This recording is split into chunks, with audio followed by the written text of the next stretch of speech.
Welcome to our next episode of a Get a Life moment. And today I am delighted to be joined by Susan Peowrie. Now, Susan and I have known each other for what, a couple of years now, is it? We have, yeah, and through acquaintances longer than that. Yeah, probably, yeah, but actually really kind of got to know one another over the last couple of years. But I'm delighted to bring Susan to you today to talk to you about Ziva therapy and wellness, which is something that is new that you are launching. But before we get into that, for those people who've not come across you before, who is Susan Peowrie? Well, I'm a clinical hypnotherapist and psychologist. I've spent many years in the corporate world, helping people with stress and anxiety, which of course is rife in the corporate world. Yeah. And then also things like putting teams together, personality profiling, comms, training, project management, you name it. So I've been doing that for about 25 years. And I've just recently set up as an independent clinical hypnotherapist and psychologist. So I'm out of the corporate world and trying to help now individuals, which is really where my passion lies. Absolutely. I guess some of those individuals might find themselves coming to see you because they're in the corporate world these days, maybe. Absolutely. I think the corporate world's only getting more stressful year on year, So I'm sure I'll still be dealing with a lot of people with stress and anxiety in the corporate world. Absolutely. So that's not all that you're famous for, though, is it? Are you referring to how we met each other? Absolutely. So tell everybody a little bit. So it is Ziva therapy and wellness, but there's also a movement aspect to that, isn't there, as well? Yeah, absolutely. So, I mean, I am a trained movement therapist and somatics therapist as well. But I happen to teach dance as well, and specifically sword dance and belly dance, which is how I know you, Lisa. Yeah, so anybody who sees me on any of my socials will probably have seen some very bizarre photos of me dressed in very bizarre ways, and that's all down to Susan. But what I will say, what is also down to Susan is building my confidence as a dancer. I used to dance as a child and then returned to it as a lady of a certain age, post-menopause, all a bit achy and creaky. But, over the last 2 years, along with the others in the group, you have done absolute wonders for our confidence, but also our fitness, our stamina, and our ability to dance, which I thank you for very much. Oh, good. You get into, I love this when they in the times when we were staying at home back in lockdown in 2020, you'd often see people on Zoom and the cat would walk past or the child would run by. We've also had the cat just jump down in this. Sorry about that. Okay, it just makes it real, doesn't it? It just makes it human and real. So take you back a little while. What got you into wanting to be a corporate psychologist and step onto this sort of journey of moving towards offering therapy? What got you to that place? So I had a very interesting childhood, I guess you could say. I lived in about 5 or 6 different countries. I think I attended 13 different schools. Wow. And I ended up leaving school at 14 and got myself into the corporate world. I think at 15 I was already working in offices up in London. Yeah, I mean, it was the 80s, so things, rules were not quite as tight back then. So, I was in the corporate world very early and had come from a relatively stressful environment. So I scrapped my way up until I got to about 25. And by that time, I was very interested in psychology. I'd done psychology A-level, evening school, and I'd also done various courses online. And I realised it was my passion. I had been a very stressed corporate employee, as you can imagine. I worked with a lot of stressed corporate employees, but I was also aware that quite often that stress isn't just from the day job, it's from things from your past and things which are, affect you far more deeply and then come out. We have a concept in psychology of the stress bucket, and people who've suffered as children or with whatever, their stress bucket is already pretty full. So whereas people who have no stress can tolerate quite a lot of corporate stress, people who come to it with their stress bucket already full really do need some help just to keep being able to deal with that bucket. We call it putting holes in the bucket. So I got very involved in that and very involved in training, which has a big psychological aspect to it, and also large-scale corporate change. So by the time I went to university at 25, I was already IT manager in a law firm. And so I carried on doing that at night, got my psychology degree during the day, and then had this sort of hybrid career for quite a long time where I was doing IT, management, training, corporate psychology, until about 15 years, well, probably more, about 18 years ago, I started doing the corporate psychology full time. So, yeah, it was a bit of a circuitous route, but I got there in the end. And then, of course, it's over lockdown. The stress and anxiety in the world really amped up. And so whereas before that I'd been doing a lot of personality profiling, team building, really from lockdown onwards it was really mainly stress and anxiety and trauma, PTSD, CPTSD. So yeah, and that's where my passion lies then. And so you've gone on to do even more training, even more continuing professional development more recently, and now you've developed Ziva therapy and wellness. Where did the name come from, by the way? Well, I am a sword dance teacher, and I love the symbol of the sword, of being a warrior, of, even if you're in battle, you're still standing strong with your sword. So I felt that it applied to the therapy side and the dancing and wellness side, but it also means shining light in Arabic, which is also the other side of therapy, isn't it? There's the fighting through, but there's also just allowing yourself to be filled with healing light. So I felt it was a good name, and also it's quite hard to find a unique name these days.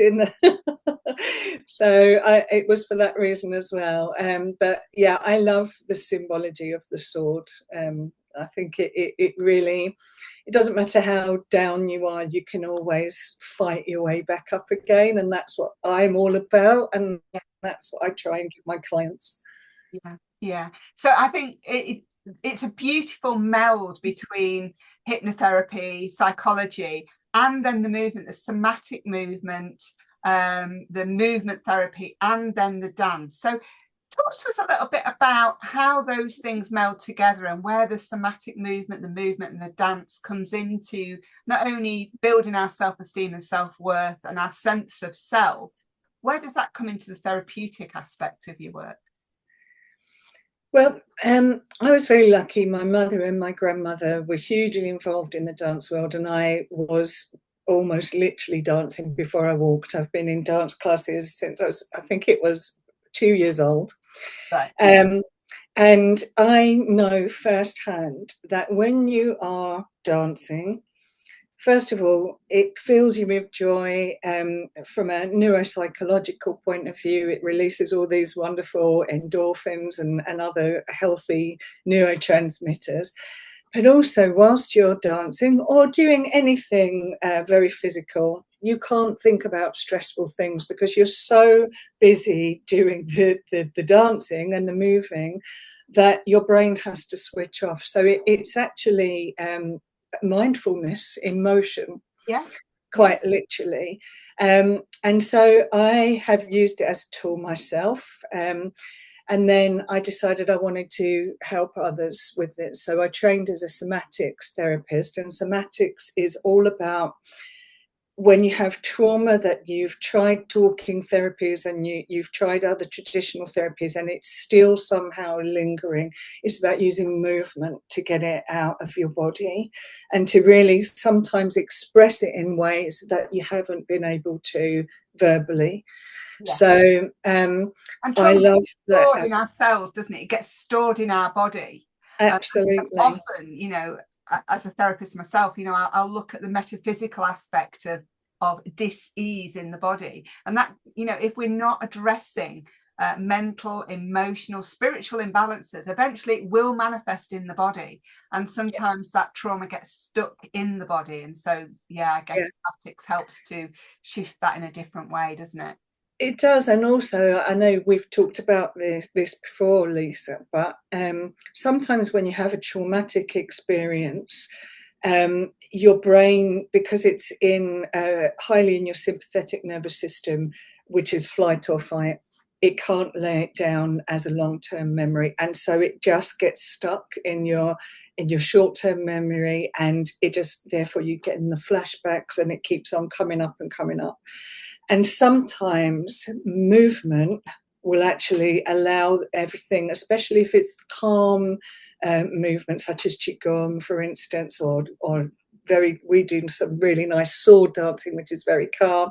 It allows the mind to be calm enough to actually process that memory and put it to bed, basically. And you'll find, particularly some people, they do find it very hard to verbalize what they're feeling and what they've gone through, and yet they'll find it, once you just get them to move their body, suddenly something will unlock. So it's wonderful. Well, certainly from the dance part of things, for me, it's been an absolute game changer in terms of it. It is such a well-being feeling that you have when you dance, isn't it? It's joyful. And it's also that feeling of community. Absolutely. That connection. So that release of oxytocin through that connective sort of hormone released into your body as well, that you feel that connection as part of that community. And it's so supportive. You feel held, don't you?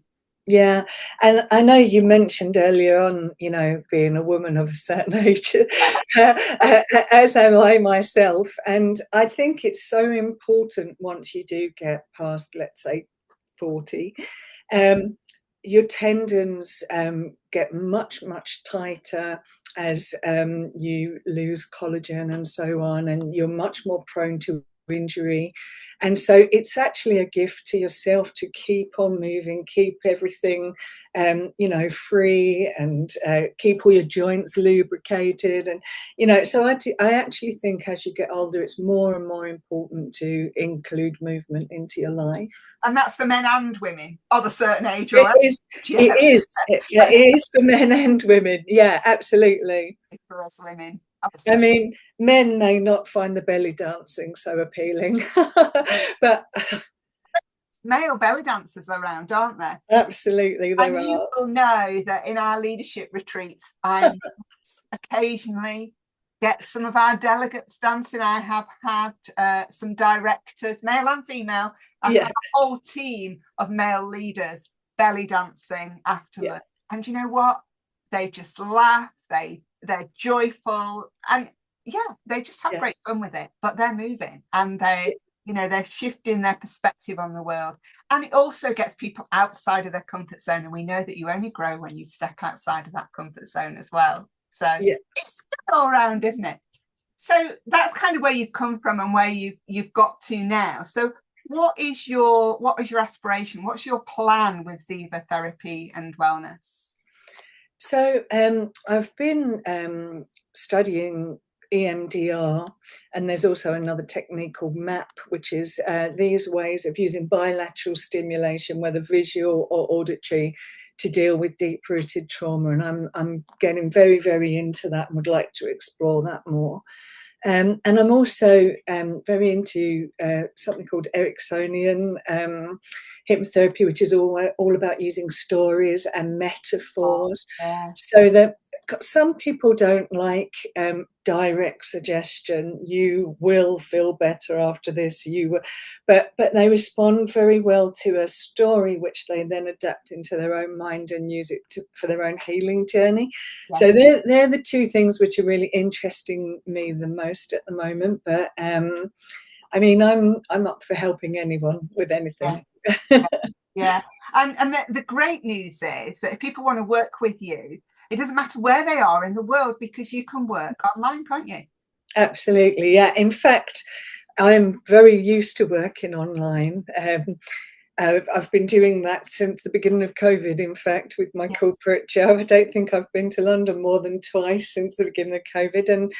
And all of the scientific evidence shows that it's just as effective, hypnotherapy and counselling online, as it is face-to-face. And I'd go further and say, in fact, some people prefer that, because you have that distance, that little bit of distance, which allows people to feel a bit more safe and in their comfort zone. And also, it doesn't require travelling. Yeah. It's convenient for people.